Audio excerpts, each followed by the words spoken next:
guys, I'm Brianna, welcome back to my channel. So today I'm going to share with you my May wrap up. May was an okay month for me. I thought I was going to read more, but I ended up rereading a lot of books. So I feel like it wasn't my best month in terms of reading new books or books that I haven't read in a while, but it was more of a month of catching up on books that I need to read in order to read the next book in the series type of deal. So it was okay, but I did read 16 books, which is really, really good. And as usual, I'm going to share my current read with you guys, and that is Storm and Fury by Jennifer L. Armentrout. I'm literally almost done with this book. I think I have about like 60 pages left. So I'm going to finish this morning, and then I'm going to start Rage and Ruin, and then I'll hopefully have a review video up for you guys because I did get sent a copy early. But this book, if you don't know, is it's YA, but I consider it new adult because the characters are new adult age. So it's a new adult fantasy with romance in it, and this builds off the plot of another book series that I've mentioned a lot on my channel, and I did read this month, so yeah.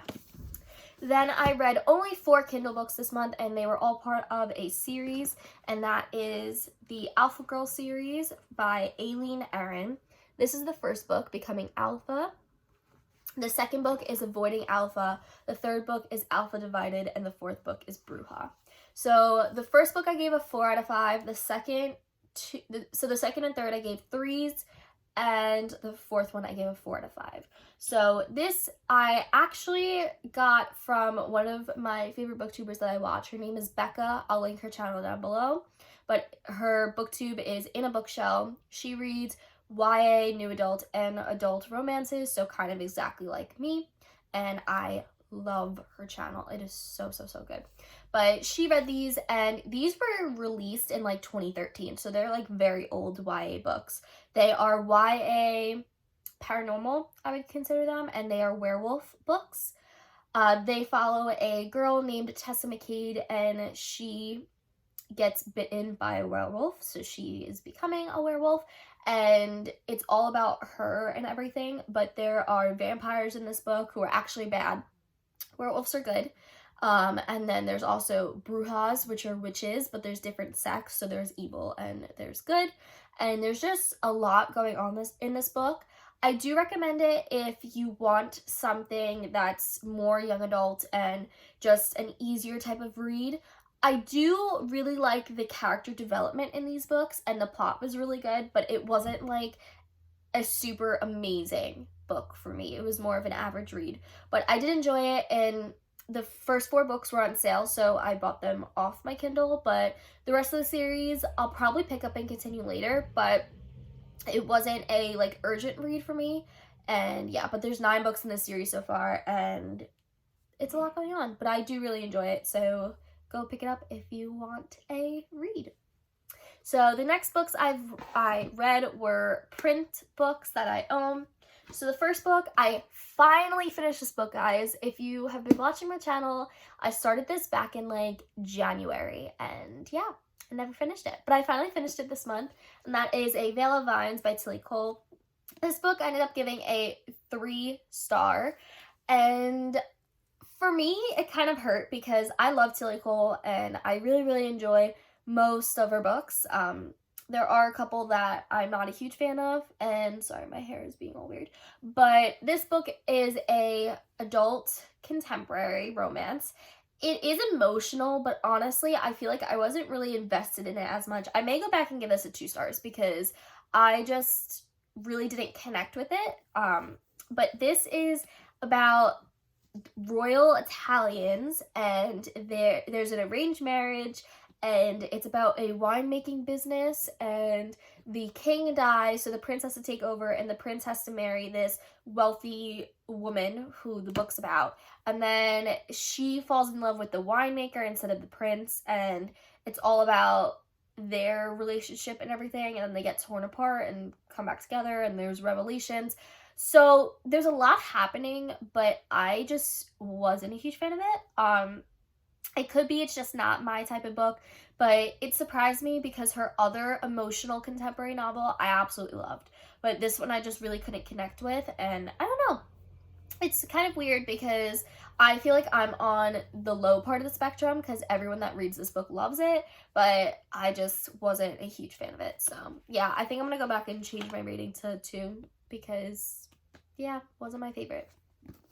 Then I did another reread, and as I mentioned in my TBR, because these books were actually my TBR, surprise, surprise, this is going to be adapted as a film on Passion Flix, and Passion Flix is a new, like, adult romance subscription service, I guess. It's kind of like a Netflix, Hulu type of thing. I personally have not subscribed to it, and I probably won't, but I do want to try and read or watch the series, but at the same time I don't, because honestly I don't like the people they cast as Ren and Ivy, so we'll see what's happening. But that is the Wicked Trilogy. So the first book is Wicked, the second book is Torn, and the third book is Brave. I read all these like super quickly, and they are really quick reads.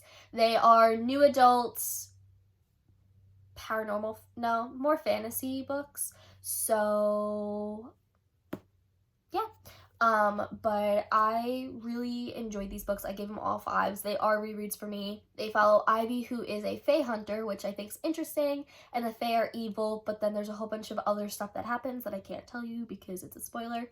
But I definitely recommend these books just because, again, they are by Jennifer Armentrout, and she's amazing. But besides the point, this series is just really, really good.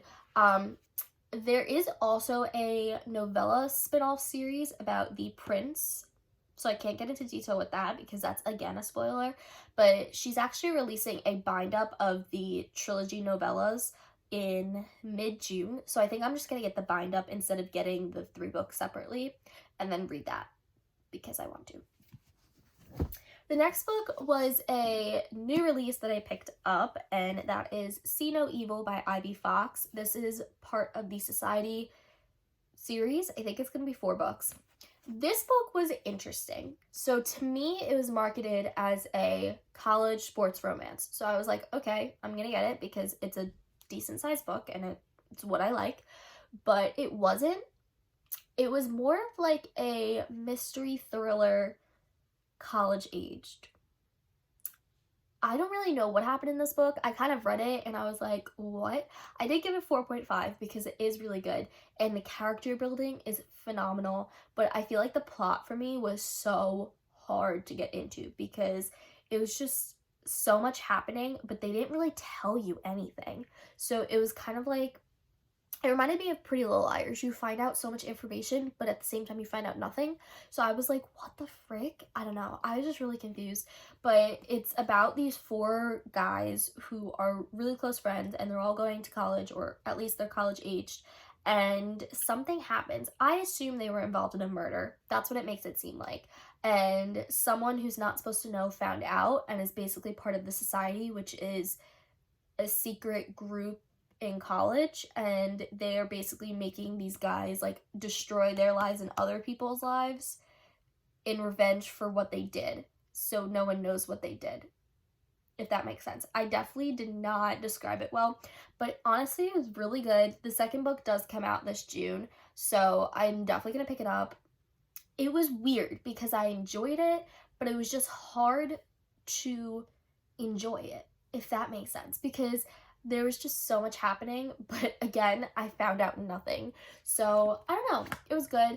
Some of the side characters did annoy me. Like, some of the guys, they were either, like, stuck up or just, like, pissed off at everything. And this one, I think, follows Ethan. I think that's his name.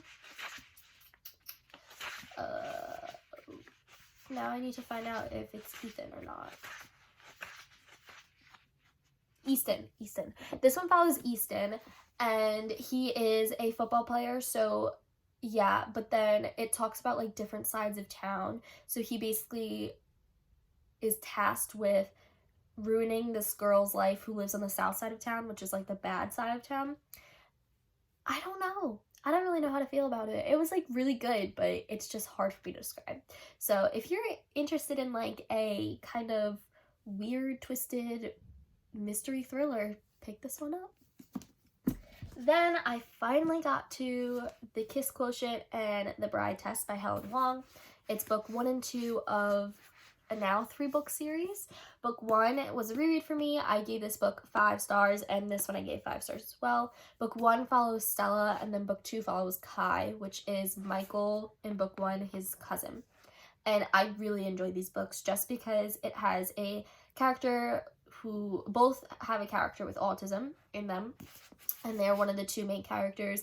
And I like it because they're diverse reads, so it gives me a perspective of other people and how they live and how their culture works, but it also gives me a perspective of autism. And as I've mentioned before, I really like books that showcase that, just because I have a close relative who has autism, so it's nice to see that represented in the correct way, not in some wrong way that I have read before.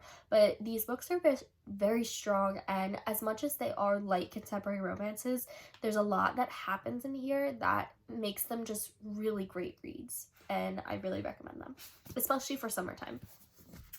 The next 2 books, I'm not going to go into too much detail because I have reviews of both of them, so I will link both the reviews down here. But I reread The Marriage Effect by Carlos Sorensen, which is book 3 and the last book of the Washington Wolves series. This is a adult sports romance book. I love this book. I gave this book a 5 stars, and just a really good book. It's so good. Even though it is small, and Carlos Sorensen books are really small, there's a lot of plot in this book that I just really enjoyed, and there is a lot of character development. So I talk about this a lot more in my video, so I will link down below if you guys are interested. And then, because the new book in the new series released, that is Focused by Carlos Sorensen. This is book 1 of the Ward sister series. I think that's what she's calling it. There's going to be 4 books because there are 4 sisters. This one is more of a sports romance kind of series. It's not heavily sports related, but Noah is on the Washington Wolves now, and Molly is older. Again, I also have a review up of this, so I will link it down below so you can read it, or you can watch it, sorry. Yeah, but I definitely recommend these books because they are so quick to read, but they are really, really good.